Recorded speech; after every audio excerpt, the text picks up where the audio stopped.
Assalamu alaikum warahmatullahi. Bwana Yesu asifiwe.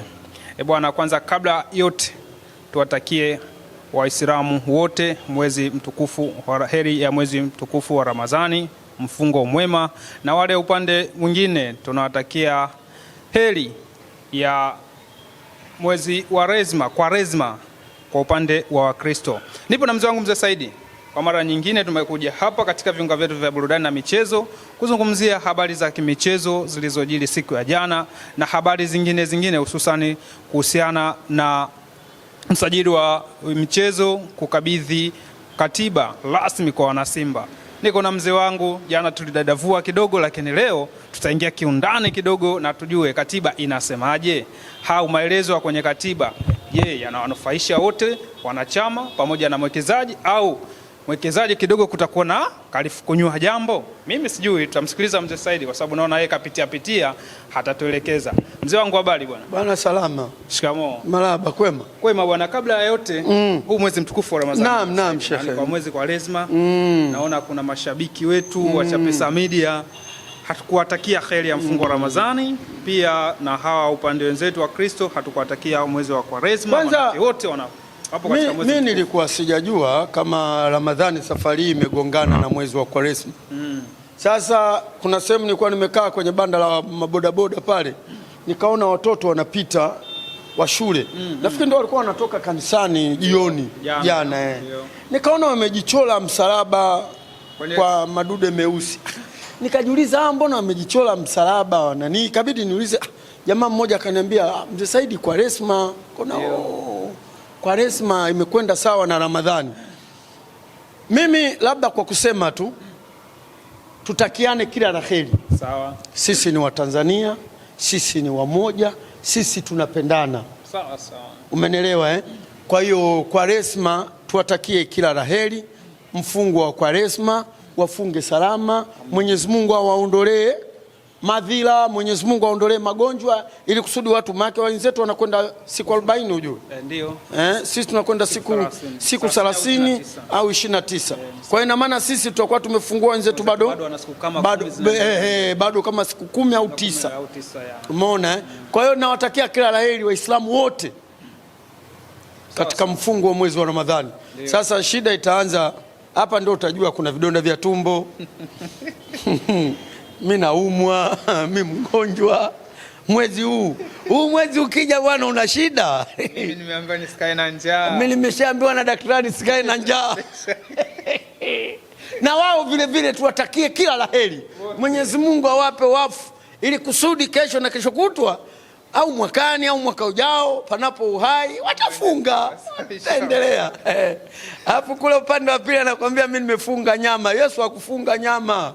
Yesu alishinda na njaa. Alifunga nyama. Hakufunga. Wengine wanachagua, Wakristo wanasema mimi nafunga maji ya kunywa. Wewe muongo, maji ya kunywa vipi? Chakula ule ile eti nisinywe. Wewe muongo, ukila umekula. Yesu alifunga siku 40, hakunywa maji wala hakula. Masaa 12. Masaa 12 ndani ya siku 40. Fanya mchezo nini wewe? Kuna nani anaweza? Siku 40. Sasa wenyewe wanakuambia mimi nachagua. Wapo ndio. Wapo hata Waislamu wapo wengine kweli wanafunga kabisa kwa mimi nipo kwenye anatia nia ya kutosha kwa kwamba mimi nifunge. Jana nilienda kununua dawa. Si unajua mimi nasumbuliwa na gesi tumboni na asidi. Asa asidi ile wanasema ni dalili ya vidonda vya tumbo. Sasa huwa kuna dawa huwa anaenda kununua kwenye maduka ya Kisuni. Koja kwanza. Au ndo umechaga kusikia vidonda vya tumbo? Mimi nafunga. Jioni sina kunywa ile dawa. Yaani nabadilisha mtindo wa kunywa dawa. Wewe unacheka sasa, inaonekana mimi sifungi bwana. Nilitaka niulize hapo. Mimi nafunga kwa sababu ile dawa imeisha. Sasa tumboni kuna asidi. Unajua asidi inatokana na nini? Na vyakula tunavyokula. Sana. Umenielewa Unaweza kuona tumbo limejaa, kumbe limejaa gesi nini? Vyakula tunayokula, tunaokota mno mjini humu. Sawa. Kijijini unakula chakula hiki? Na asilia. Ugali na mlenda na kamwipolu kadogo. Kamwipolu. Kamwipolu. Sasa kama hivyo umekosa vyote unakula na kisamfu. Sasa kisamfu ndo shughuli. Asidi juu ya asidi. Kwa hiyo wote tunatakia kila laheri, lakini mimi kufunga huwa siachi. Nafunga shekhe. Inshallah muhimu mke wangu. Mke wangu kuona umetinga kanzu. Mke wangu Muislamu. Sawa, najua mwenyewe Muislamu. Tena ananiuliza kabisa, bwana Ramadhani ipo? Asubuhi tu tumeamka, Ramadhani ipo? Nikamwambia mke wangu tumekula tumekula daku mke wangu. Unaweza kupiga ukala daku afu sifunge ukasema mimi naumwa. Ananiambia bwana, angalia bwana, mwezi jana ulisumbua sumbua. Hapo ndio mwezi wa kheri na mwezi ambao ndio mwezi wa toba. Mungu katupenda mwezi. Yaani wewe ukikutana na mwezi huu kwa mwaka mara moja, mshukuru Mwenyezi Mungu kuwa mimi bado Mwenyezi Mungu ananipendelea kuwa duniani. Amina. Kuna watu wameshaondoka.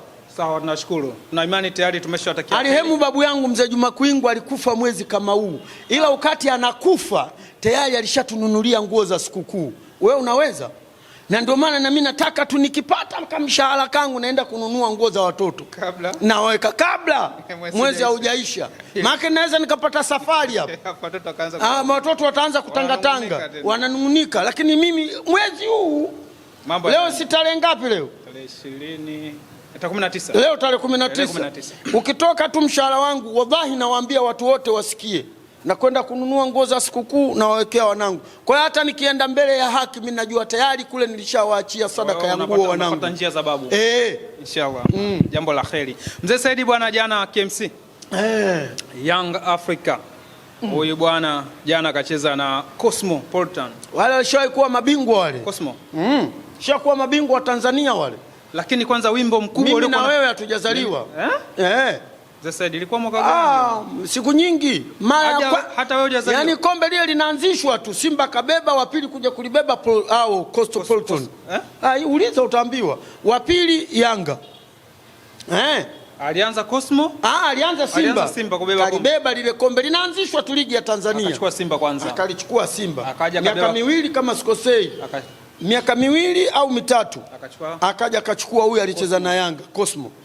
Kutokea hapo sasa wakaanza kuchukua washenyentaji, kila nani wenzao wana washenyenta tu wote. Upande mwingine Galatia anapita nayo. Hao wameanza siku nyingi.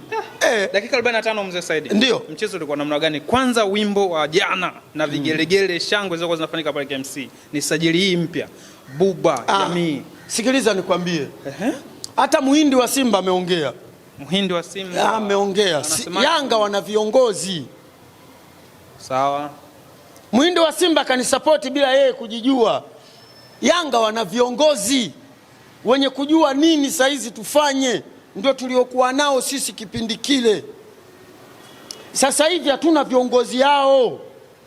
Umenelewa? Sasa hivi tuona viongozi tulionao ni wafanyabiashara. Ndio viongozi wenu. Ndio tulionao sasa hivi. Lakini inshallah Mwenyezi Mungu ataleta kheri na huu mwezi wa Ramadhani. Kila kitu kitafikia. Kitu kitafikia mwisho. Umeelewa? Si unawaona Yanga wale? Yanga wanatengeneza timu ya mwakani ile. Ule usajili unaouona ule usajili wa mwakani. Nimemuona kuna defender, yule defender mzuri bado hajakopu maisha ya hapa. Yule Buba yule mchezaji mzuri. Lazima tukubali sisi tuna mmoja tu Anicet na nani mwingine? Sigweye mnaye. Nani? Gweye. Haya sawa. Ile timu ile iliyocheza na Cosmo ile si tukicheza nayo inatusumbua. Watakuwa wametupunguzia dozi tu. Sasa pale babu hayupo zoazoa. Pale jana wengi. Umeelewa? Haya. Max hakuwepo. Muonyesha Balala, Jobu. Jobu hakuwepo. Yaani hamna watu tuliowazoea wanaotufukunyua kila siku. Sasa sisi wenzetu wanatengeneza simu, sisi tumeshaanza kurudi kwenye media. Tunataka Simba iwe ya kimataifa. Acheni upuuzi. Twendeni kwenye usajili tutengeneze timu.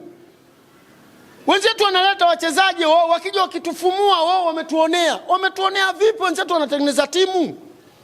Sasa mnaanza kuleta na kina mama wanaanza kukaa wanakitembea, ndugu zangu watu wa Simba, ndugu zako watu wa Simba. Nendeni kule kwa wanawake mkaangalie MC, kuna wanawake kule. Huku waachieni wanaume. Bwana, kuna mwaka mmoja Simba alikuwa anacheza na Enyimba. Enyimba International. Ndio. Umenielewa sijui? Simba wakasema hata haiwezekani. Jamaa wanatufunga sana na sisi tunataka tulipize. Yaani Simba anataka kurudisha kisasi kwa Enyimba. Wale walikuwa wanatembea na mwanamke. Wale walikuwa wanatembea na mwanamke mtaalamu, wanatembea naye fundi. Hapo sawa. Fundi yule akigushi kwenda kwenye gari wote hawaendi. Sasa watoto wajuzi hao wanakuja wanaanza kupiga makelele, hata kuelewa hawaelewi hao. Simba wakawachukua wale Nyimba wakawapeleka Mwanza CCM Kirumba. Nisikilize vizuri. Pata mzasaidi wote tulipo. Yaani sikio limetega hapa na kusikia. Nyimba wale wametufunga goli karibu 20 na mpaka kuachana nao. Kila tukikutana nao sio wanatufunga. Sisi tumewafunga mara 2 tena Dar es Salaam. Goli la kwanza alifunga Pawasa, goli la pili alifunga Makingwe. Walimbuka Makingwe. Waziri mkuu alikuwa Fredrick Sumaye ndio mgeni rasmi pale Taifa. Hapo tayari tumeshapoteza kabisa dira kuwa kwamba tunasonga mbele. Tawala wa Mkapa huo. Unanielewa sijui? Sasa hiyo Nyimba hiyo ikachukuliwa ikapelekwa Mwanza.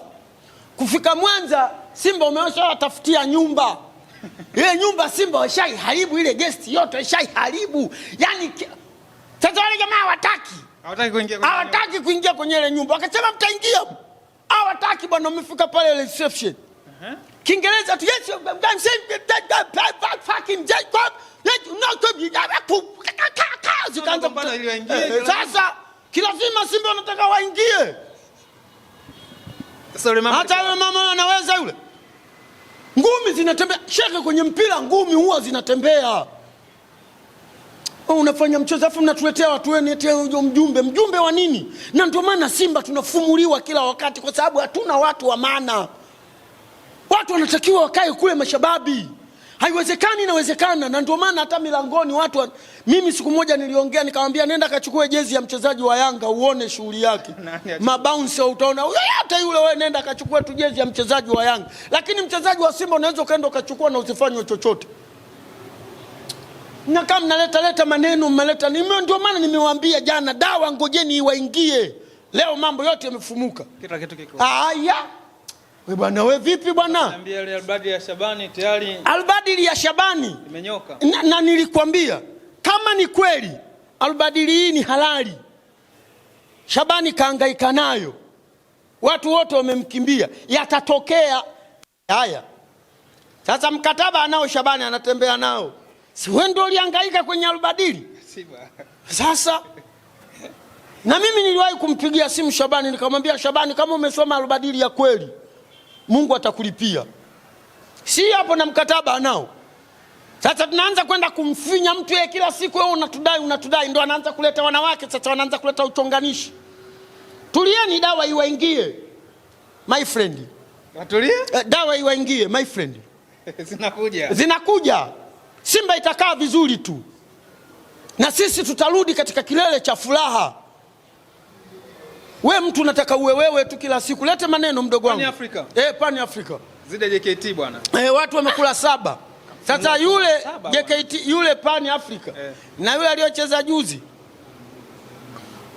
Na ana tofauti gani?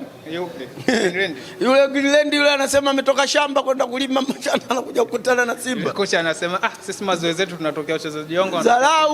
Wanatoka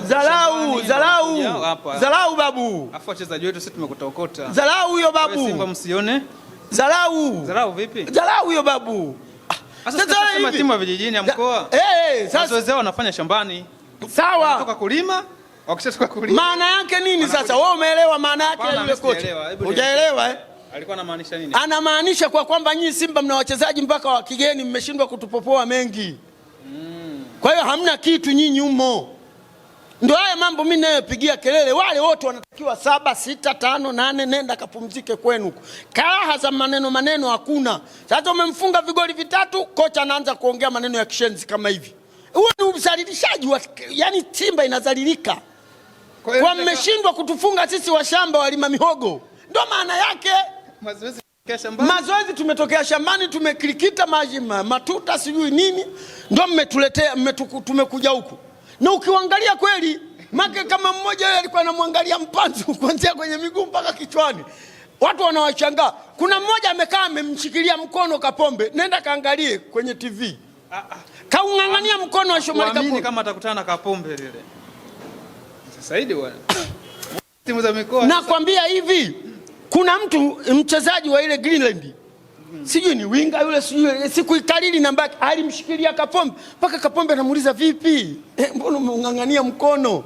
Haamini, yani aseme kwa kwamba ngoja na mimi niushikilie mkono wa star wa timu ya taifa.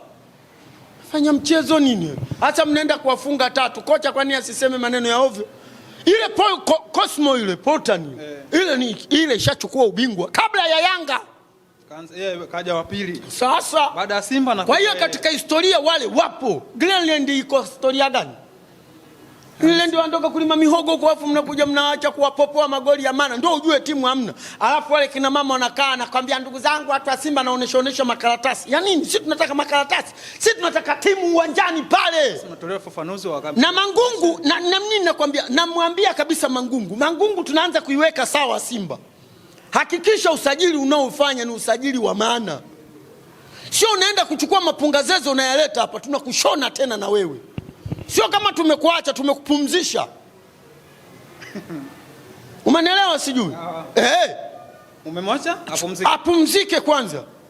Kwa sababu kazi kaimaliza. Kwa sasa hivi yeye atulie. Aendelee. Yeye atulie. Sio aendelee, yeye atulie kwanza. Zamu yake bado. Ngoja, aendelee tu. Aendelee kufanyaje? Hamna uongozi usio kuwa na kikomo shekhe.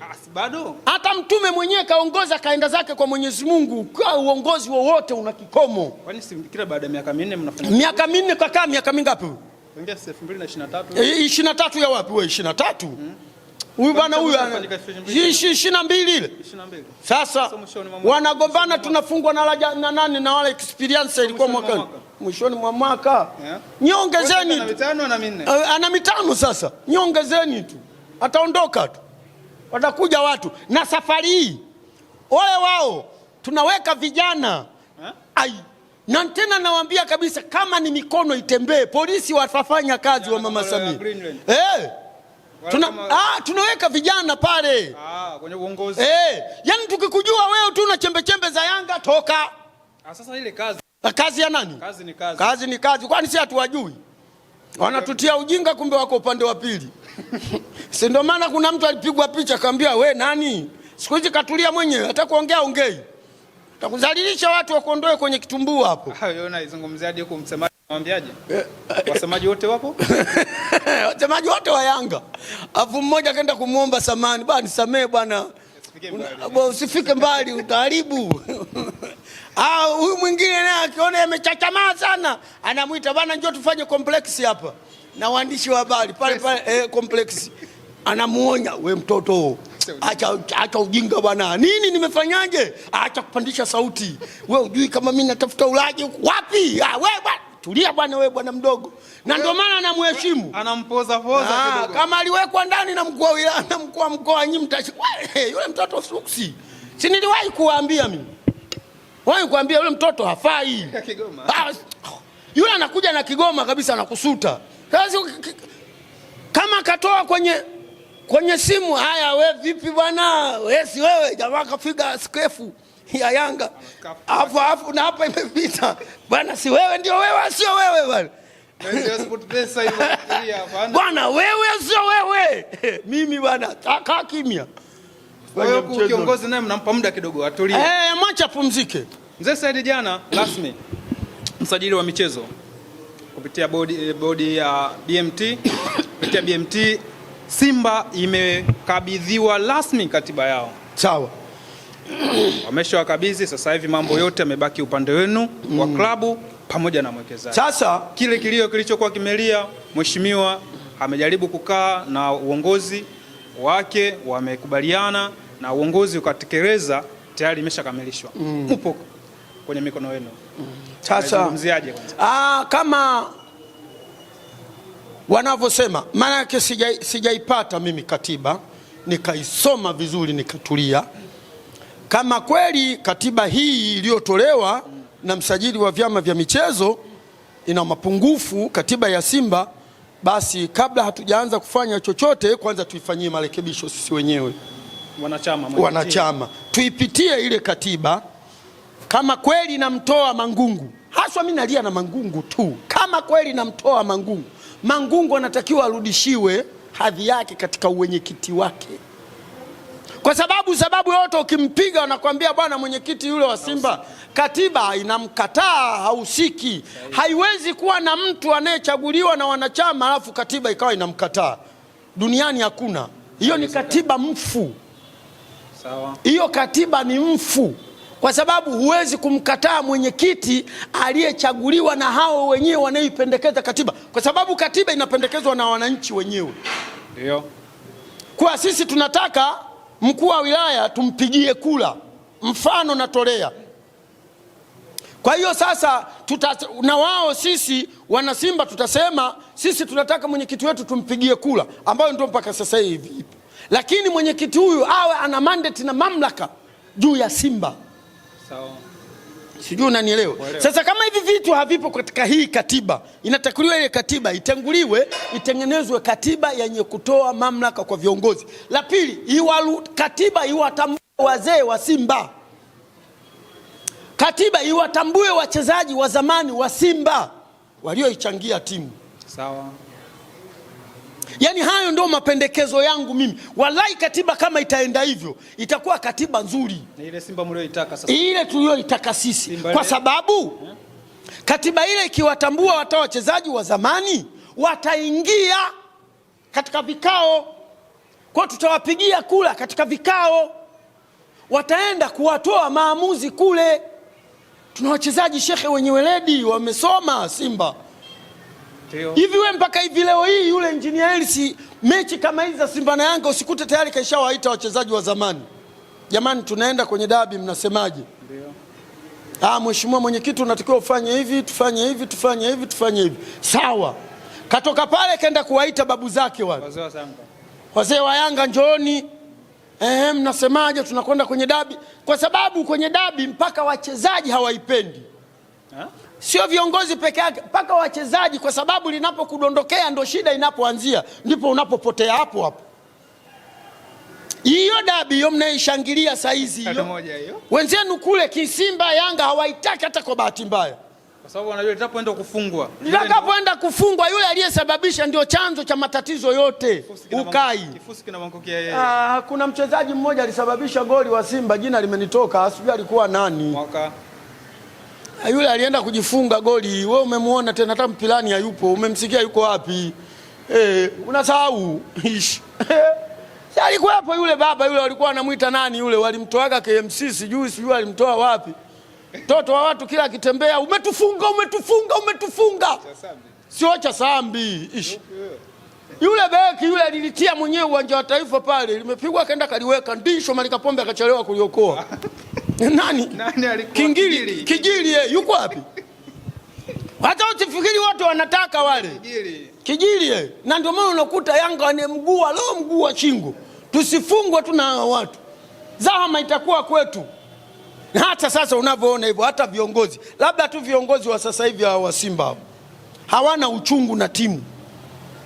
Lakini kama hivi hawa kina nani hawa, mpaka mashabiki wengine wanachukua klipu wale walioko karibu na mwenyekiti, bwana tupeleke kambini. Hivi nyie mnawasikia hawa wajinga wanavyoongea? Tena kama mimi ndo wanasema mnamuona mzee huyu ana mdomo sana, tukifungwa huyu tapata tabu, kwa hiyo huyu anatakiwa asiongee. Tumfunge mdomo. Tushinde. Wanapelekaga. Kuna mtu mimi alishaniambia, na ni mtu mkubwa sitaki kumtaja.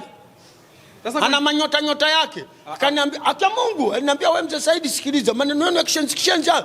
Tena aliniambia hivyo. Nikamwambia, "Sasa tena afande nimefanyaje? Unaona haya?" Kanionyesha klipu yangu. Haya jioni naenda Yanga wanakaaga wapi huku kwenye bahari huku wapi huku? Victown. Naenda Victown. Hapa nampitia na mtu mmoja akanitajia jina, tunaenda kuonana na kweli bwana sio masiala. Walienda. Sasa kanipigia simu ananiambia ongea na huyu. Kanda nikaongea na mtu bwana rafiki yangu. Nikakata na simu hapo. Nikamwambia mjinga mkubwa. Kesho yake asubuhi nikamfuata pale.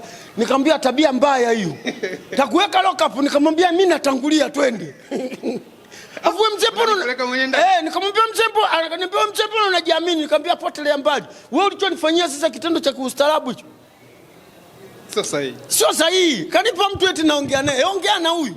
Usipitishe kama tupo huko. Kweli bwana. Kesho yake kimoko. Kimoko tunakula. Kuna cabinet imewekwa. Sasa kumbe. Bwana. Wale wanawafuata wachezaji wao. Kingili bwana kapotea mpaka leo. Hujui hata yuko wapi Kingili. Kujifungisha na Yanga na Simba. Kingili anapiga na pombe ni utoe. Yeye kaenda kaubutua umeingia. Alafu walishangilia kishenzi Yanga akasema wako wetu huyo. Watu wa Simba akasema atoke. Hatutaki hata kumuona. Mbavu. Yuko wapi? Sasa ngoja nikukumbushe. Kuna mchezaji mmoja naye hivyo hivyo. Ilikuwa kombe la Afrika Mashariki sijui lilikuwa ndio nakutaka nikwambie dabi inavyosababisha watu wanapotea. Ndio. Sijui ilikuwa Afrika Mashariki, sijui ilikuwa nini, ukatua Mwameja anadaka golini. Golikipa mwenyewe Mwameja. Mwameja kawa mrisi pale Simba. Sikasali kama Mwameja. Kaweka mpira wake jina linakuja linarudi huyu beki Chibe Kibindu kaweka ule mpira. Kuweka mpira nataka kupiga penalty. Na kwenda kupiga penalty ile kombe lichukue kwa kama sio la Tusker. Basi tutakuwa kuna kombe Afrika Mashariki. Basi bwana jamaa Chibe Kibindu karudi nyuma bwana. Tata ukata anarudi kinyume. Unajua Mwameja alikuwa mtata sana. Mwameja anashangilia. After ilikuwa nunda. Linashangilia watu tunashangilia. Sasa watu si tumechukua mwemko wa Mwameja, watu tunashangilia taifa pale kuja kuliweka bwana Mwameja kadaka. Chibe Kibindu aliaga kuonekana siku ile ndio siku ya mwisho. Hakucheza tena mpira. Kaja kaonekana Kariakoo ya Lindi. Unashangaa. Hata mkataba kutaka kufuatilia. Wafuatilie mkataba wameshamwambia toka hatukutaki kukuona. Hiyo hatari. Sasa Saidi, mkataba unasemaje? Mwanzo ulikuwa mwekezaji, mlikuwa mnaamini anaweza kawa ni mmoja. Lakini mule kwenye katiba inasema wawekezaji wawe wengi. Yani kuanzia wawili. Jana ndo malizo wale ongea. Yule Muhindi Kibri tamuisha. Wako wengi watakuja kuitangaza Simba, wanataka biashara zao zitangazwe. Kibri Muhindi tamuisha.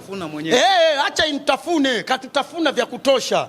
We jozi yote ni mo kila kona mo. Alafu kila siku nalalamika unapasa hasara. Sasa kama unapata hasara, si uondoke. Timu inakupa hasara unang'ang'ania. Kuna biashara mtu unaifanya inakupa hasara, si unaacha. Useme labda naenda kuvua baharini. Nimepata hasara sijapata samaki. Kwani uliambiwa uende? Si umeenda kwenda kutafuta riziki. Kwa hiyo sasa hivi mnategemea Simba kuwa na wawekezaji waje wengi tu, waje. Sasa ndio tutakuwa tunawauliza timu yetu mbovu kwa sababu gani? Na katiba tuitengeneze. Bwana Simba wenyewe pia mtalizia kuongeza wawekezaji. Wacha waje. Kama Mo tu mlitaka kumwambia timu yote ya kwake. Sasa hivi tumejifunza. Umejifunza tena? Sasa hivi akili imeshajaa kichwani. Kumbe tuliokuwa tunataka kulifanya lilikuwa halina maana, lilikuwa ni ujinga. Ujinga wenyewe ndo kama huu. Umeona tulivyoteseka na hatujui tena kama mwaka huu tutachukua ubingwa. Hatujui tena mwakani sijui kama tutachukua ubingwa. Hatujui mwaka huu kama tutamfunga Yanga. Wewe unajua kama mwaka huu tutamfunga Yanga? Mimi sijajua. Sasa mateso. Unafikiri tutarudia tena? Wewe bado mtakuwa mnaendelea kujenga timu? Sasa hivi bado tunaendelea kujenga timu. Sasa wewe kuna wachezaji pale? Wapo. Wakina nani? Bwana unamtajaga huyo Aniseti Haula, huyo mmoja. Sasa twende Yanga wako wangapi kina Aniseti Haula? Kule hayupo Aniseti Haula. Wako wangapi wanaofanana na wengine wanamzidi Aniseti Haula? Yupo kule? Yupo. Bwana wewe acha masuala. Wajana yuko wapi? Mimi sikwambii wajana. Sasa wewe Aniseti Haula utamfananisha na Zoazoa? Zoazoa habari nyingine. Kwa benchi yuko kipindi kwa Asec Memos. Nani alikuwa naye kwa benchi? Ndio maneno yenu hayo ya uongo. Zoazoa alikuwa anaanzia benchi. Achana na hiyo habari. Bana. Ndio alikuwa anaanza. Bana, kuna beki alikuja Tanzania hapa hususan Simba. Alikuwa anaitwa Valentin Noma. Tuliambiwa hivi, alikuwa anamweka benchi. Yule anayekimbia kuliko swala nani yule? Anakimbia kuliko swala. Mpaka nywele za umu zimetoka pembeni. Anaitwa nani huyu beki aliyofungisha magoli yote mawili? Mpaka Simba Yanga wameshindwa kwenda. Huyu mwenye rasta huyu beki mrefu mwenye miguu mirefu huyu. Huyo nani Boka. Tuliambiwa alikuwa anawekwa benchi na huyu nani? Na Valentin Noma. Yaani Boka anaweka benchi, Valentin Noma anaanza. Uongo. Kaja kachemka kaondoka. Kakikuta chuma kimekaa pale. Boka mwenyewe anatafuta njia ya kuondoka. Sasa kwa sababu umeona Haula tayari kimataifa na magoli mawili, Pako meana. Ukija kwenye ligi na unapiga Mungu. Kwani Pacome angetaka kupiga ile penati na kaumia hivyo hivyo akasema mimi naigonga hii penati isingeingia goli. Kwani ingekuwa goli la kwanza. Sasa kumbe au unaangalia timu nani kakabidhiwa mamlaka. Chama tulimdharau, tulimuona mbovu, tulimuona hafai kwa sababu kipindi kile tulimkabidhi timu mgongoni. Wewe timu hii survive kupitia wewe. Pacome anapewa timu. Ndio maana nilikwambia hivi, sisi wa Tanzania tulio wengi tunaangalia mpira lakini hatujui, tunachoona tu zimepigwa pasi, mpira umetembea. Ndio maana pale kila mwalimu anatega. Kwa mkishinda mnasahau kama yani ukikosea ndio mtego ule umefungwa. Mtego umeteguka, lakini mule wote wanatega mule. Huyu anatega na huyu anatega. Ukikosea mwenzio akakutega vizuri umeliwa. Neno la mwisho mtasaidia. Mimi nasema mwezi wa Ramadhani tufunge kwa heri. Tusifanyane unafiki, tusitukanane. Mwezi wa Ramadhani tuende misikitini tukasali. Si ndio kawaida yetu, mwezi ukiisha na sisi tunaacha kwenda misikitini. Na si hapo hapo. Sasa hivi mashehe wanasema tuna wageni wengi kwenye misikiti. Mashehe wanasema sasa hivi misikiti yote kuna wageni. Tumejazana sasa hivi misikitini. Ramadhani ikiisha hatuendi kusali. Tunasali kwa ajili ya Ramadhani. Kwa hiyo mashehe wanakataa. Wanasema tuende kusali. Tusiache kwenda kumwabudu Mwenyezi Mungu. Na Mwenyezi Mungu anasema kuniabudu ni dakika ngapi? Dakika 5, dakika 10. Alafu anasema tawanyikeni katika mgongo wa ardhi yangu, mkatafute riziki. Lakini sasa wanadamu ni wagumu shekhe. Ukiniuliza mimi nimeingia lini msikitini, tabaki na guna tu. Ukiumwa unamkumbuka Mungu. Sasa je. Na ndio maana katika vitu alivyoviumba Mwenyezi Mungu maradhi kayaumba. Nyinyi wanadamu mtakuwa na kibri. Kibri yenu ya kutokwenda kuniabudu. Sasa tangu asubuhi mimi hapa sijataja hata Allahu Akbar mara moja. Akasema ngoja niwatengenezeni haya maradhi haya. Utanitaja tu. Mungu we. Mungu naomba unisaidie. Umemtaja au hujamtaja? Nishamtaja. Basi ndio maana akasema vile. Mwenyezi Mungu ninusuru mimi ya Rabbi. Wanangu bado wadogo, unawakumbuka na wanao Bwana mimi mzee Saidi nashukuru. Leo tuna mengi sana, kikubwa tunachokihitaji tunawekea tunawekea muda tutafute katiba. Tuipate katiba na sisi tuidadavue tuje tuichambue hapa. Unatakiwa uifanyie haraka sana hiyo katiba ipate. Sasa siku tunataka tuichambue katiba na umlete mwanasheria mwenye kuijua kuvavadua na kuichambua. Tuichambue katiba. Kwa nini mwenyekiti hajapewa mamlaka? Si mimi simsemei tu Mangungu kaikuta Simba ipo, atatoka atawaachia wengine. Kwa hiyo hao watakao kuja watapata tabu kama anayoipata sasa hivi Mangungu. Watu wanasema bwana mzee Saidi sasa hivi kalainika, anakubali Mangungu aendelee. La hasha. Nyinyi mlikuwa mjui mimi nilikuwa napiga engo gani, na hamtonijua. Siku zote mtasema mimi msaliti wa timu ya Simba, lakini baadaye mtakuja kujua. Na siku zote mtu akifa ndio unakuja kujua umuhimu. Bwana angekuepo fulani, umeshanikumbuka tayari. Mimi nimeng'ata blanketi. Asalamu alaykum. Wa alaykum salaam wa rahmatullahi ta'ala wa barakatuh. Huyo ndio Sheikh Saidi anamaliza kwa kufunga kipindi. Mimi sina la ziada. Wewe mwana Chapesa Media, endelea kucomment, kushare, kulike katika chaneli yako pendwa ya Chapesa Media. Sina la ziada. Nyuma kamera ipo director Shiz anakuletea picha ngavu na kipindi tulivu kilichotulia. Tukutane tena baadaye kwa uchambuzi na habari zingine za kimichezo. Tunawatakia heri ya mfungo wa Ramadhani na kwa mwezi wa Rezma. Bye bye.